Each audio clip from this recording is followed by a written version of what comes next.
Professional Development School is a school in which research is taking place alongside the teaching and learning in that school. In this particular case, Greater Saskatoon Catholic Schools, in particular St. Anne's School, partnered up with the University of Saskatchewan and the Dr. Sterling McDowell Foundation for Research into Teaching to conduct a study on the inputs, processes, and outputs of student and teacher learning in an inquiry-based school.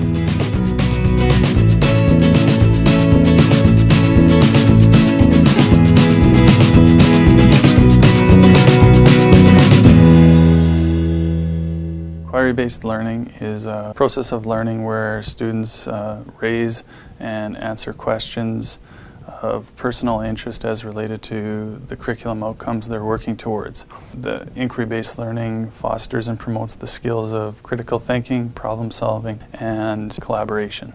Because inquiry learning means different things to different teachers, it was essential for us to come to a common understanding of what inquiry learning means to us as a staff at St. Anne's School.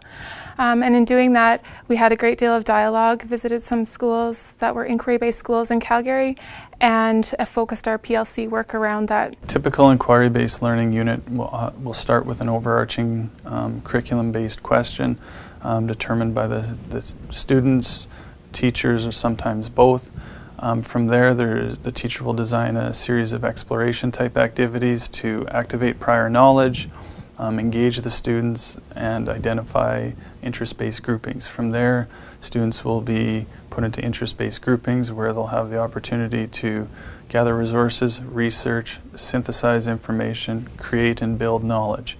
From there, they then have they can represent their learning in whatever way they want as long as it provides evidence of their learning, and then they have an obligation to share their learning with others. Is Robin Hood the best at archery? I know why do they put the symbols on flags? Do knights wear different armor from different places? What do the symbols mean? How many plants and animals do they have? Is King Arthur real or is he already dead? Kira, what are our options? 25 minutes, 30 minutes, 35 minutes.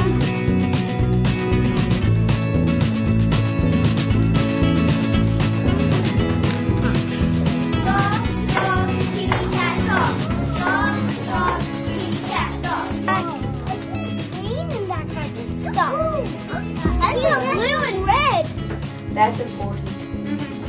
I have the winds and how it's really high speed and it's gas is flying around it. Well, I'm gonna put that down. That's really important. Exploration of Jupiter. Wikipedia. I don't know. Like the spacecraft landed on the surface of Jupiter. It says complex carbohydrates were thought to be the healthiest to eat. Just because you are different doesn't mean you can judge them. If you don't like being judged, why you discriminate others? Now imagine that you are this person. You were born into a family where your parents had their house taken away because they couldn't afford their mortgage. Imagine feeling like everyone's looking at you, pointing and asking, "Can you hear me? Can you hear me?" We're all unique and should be proud. Celebrate your true self and show the world.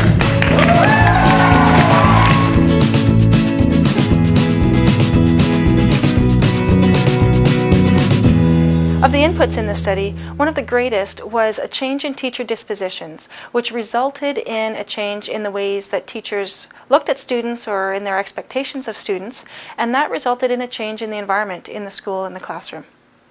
Of the processes in this study, one of the most significant was teachers reporting an increased understanding of curriculum and an increased fluidity in their ability to integrate multiple outcomes in their units. And of the outputs in this study, one of the most frequently mentioned was teachers' ability to let go of control and to turn over control of student learning to the students. The student-centered learning environment involves more than just the physical space. It's the culture of learning that exists in the classroom. The environment causes the learning, and that's where we see the environment as the third teacher. In a traditional classroom, you would see the teacher having the students in rows working in independent isolation, where in a student-centered learning environment we're seeing students working at tables, collaboratively learning together.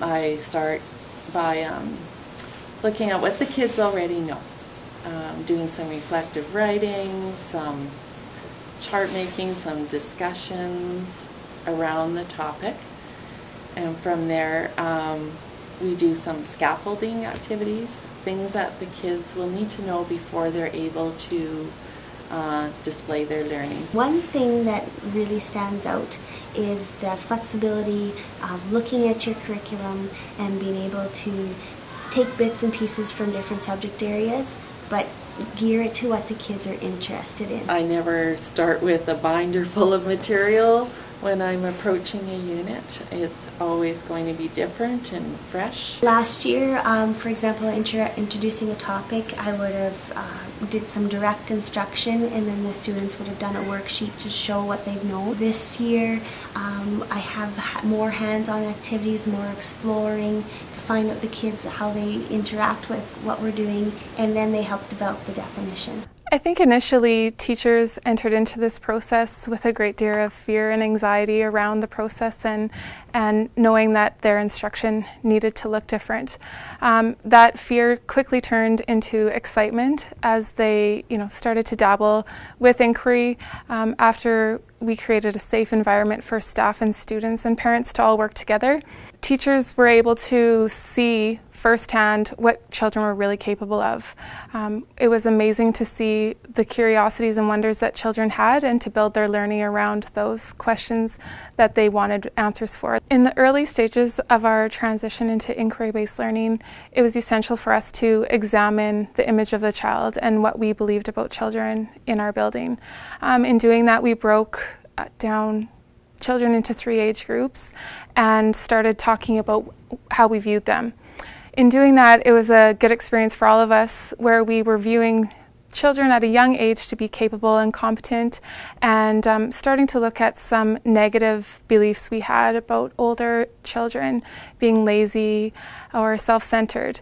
As we broke down those barriers, it was really a great opportunity for us to decide that we need to value students all as curious, capable, and competent, and then really model what we do as teachers around that, and allowed us to start looking at ways that we needed to build on our practice and how instruction assessment needed to change. I've learned a lot this year about tracking what kids are doing and finding ways to show what they've learned. When I first started inquiry, that was the part that I struggled with the most, was I know good learning's happening here, then how do I show other people? Worked through it and just got to the point where we felt more comfortable with it, and now we're at the point where we're doing multi-integrated units from various subject areas. There's a lot more hands-on things for the kids to do. They pursue things they're questioning, so I'm more of a guide sometimes to kind of work with them and help them in the research and help them figure it out. Become very dependent on your colleagues to do this kind of learning, because it really does require more support, I think, in some ways. I've spent way more time collaborating with my staff here than I have anywhere else. You have to trust, right? You have to develop a sense of trust. Teachers will collaborate on ideas to try and make the project that much better, even if it's not in their own classroom. The staff, they're amazing, very open communication, willing to help.